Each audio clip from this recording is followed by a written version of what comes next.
अस्सलामुअलैकुम everyone, welcome back to another video of web development. तो आज जो है हमारा टॉपिक है कि हम किस तरह से अपने टेक्स्ट में या कोई भी हमने टेक्स्ट लिखा हुआ है तो उसमें हम ग्रेडियंट एनिमेशन जो है वो किस तरह से ऐड कर सकते हैं। तो ये बहुत सिंपल सा प्रोसेस है। तो आइए स्टार्ट करते हैं आज का लेक्चर।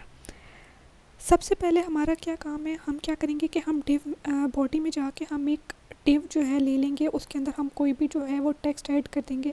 यहाँ पे हम हेडिंग ले सकते हैं, कोई पैराग्राफ ले सकते हैं। तो यहाँ पे हम एक हेडिंग ले लेते हैं, H2 ले लेते हैं, जिसके अंदर जो है हम कोई भी टेक्स्ट जो है वो ऐड कर लेंगे।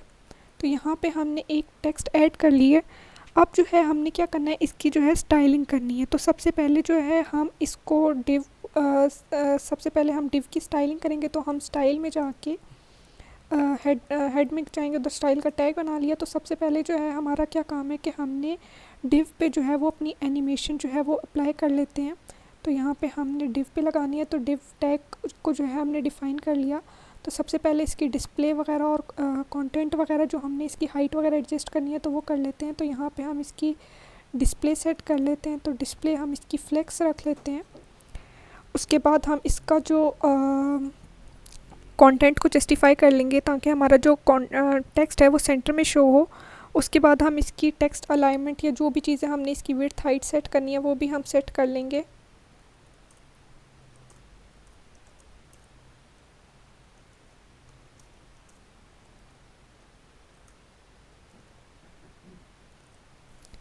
तो यहाँ पे हमने डिव की जितनी भी चीज़ें जो हैं वो सेट करनी थी वो कर लिया हमने। उसकी डिस्प्ले सेट कर लिया हमने, उसका कंटेंट और अलाइनमेंट और विड्थ हाइट उसकी हमने जस्टिफाई कर ली है।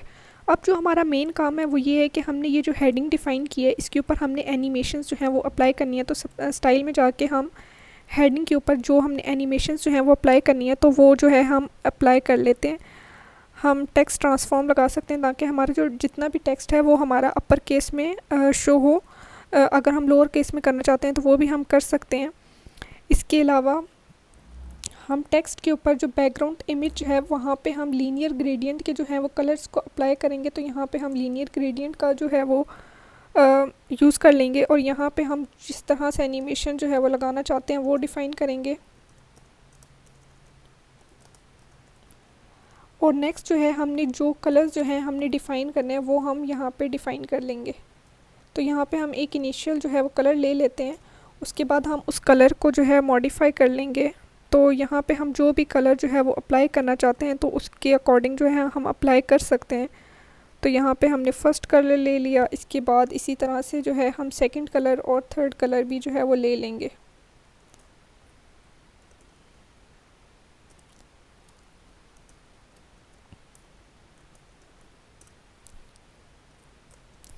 यहाँ पर हमारी मर्ज़ी है, हम जितने भी कलर्स उसमें लगाना चाहें वो लगा सकते हैं। यहाँ पे हम इनिशियली जो है 4 to 5 जो है वो कलर्स ऐड करके देख लेते हैं ताकि हमारी जो एनिमेशन है हमें प्रॉपर्ली क्लियर तौर पे जो है वो शो हो सके।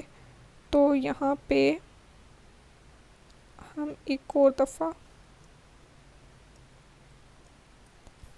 ठीक है। तो इतने कलर जो हैं इनिशियली बहुत हैं। यहाँ पे हम इन कलर्स को जो है वो चेंज कर लेते हैं। कोई भी इनकी RGB वैल्यू यहाँ से हम सेट कर लेंगे।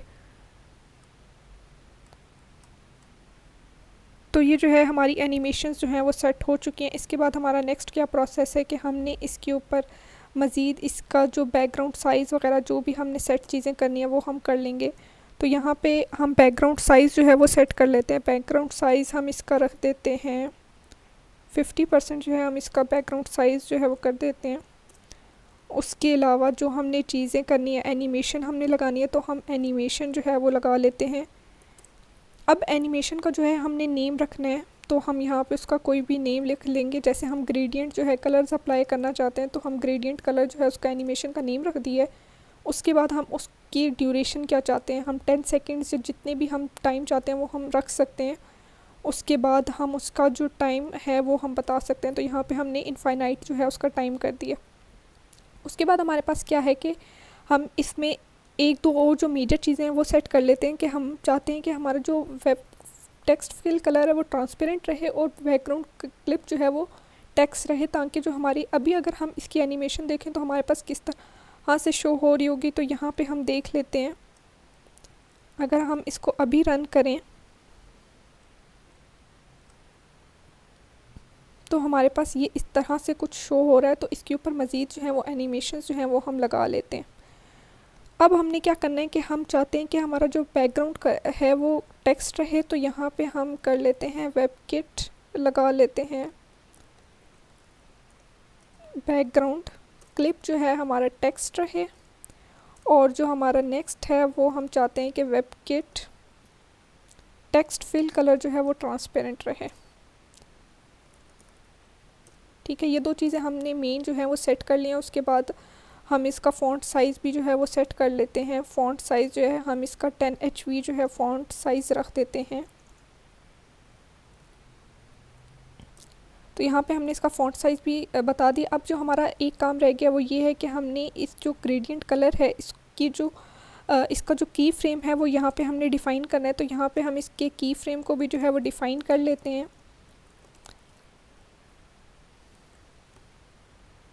फ्रॉम टू हम डायरेक्ट भी यहाँ पे टू लगा सकते हैं। तो बैकग्राउंड पोजीशन जो है वो हम चेंज करना चाहें, या बैकग्राउंड पोजीशन 100% टॉप। अब जो है हमारी ऑलमोस्ट सारी चीज़ें सेट हो चुकी हैं। तो अब इसको हम सेव करके इसको अब जो है अपने टेक्स्ट को रन करके देखते हैं। तो हमारे पास क्या है कि इसमें जो है एनिमेशंस जो हैं वो अप्लाई हो गए। अभी हमारे पास जो कलर है वो हमने ऑलमोस्ट सेम रखा है, तो इतनी जो एनिमेशंस है वो क्लियर पता नहीं चल रही। अगर हम इस क्लियर एनिमेशंस देखना चाहें तो हम यहाँ पे डिफरेंट कलर जो हैं वो ऐड करके देख सकते हैं कि हमारी एनिमेशंस जो हैं वो प्रॉपर लग रही हैं या नहीं।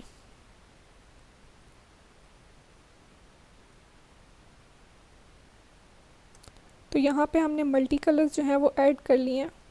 अब जो है हमें अपनी एनिमेशन क्लियरली शो हो रही है कि हमारी जो एनिमेशन है वो हमारी जो टेक्स्ट पे ग्रेडियंट एनिमेशन है वो अप्लाई हो चुकी है। तो ये था आज का लेक्चर। आई होप आपको समझ आया होगा। अगर कोई भी क्यूरी हो तो आप कमेंट सेक्शन में पूछ सकते हैं। वीडियो को लाइक और शेयर करना ना भूलिएगा।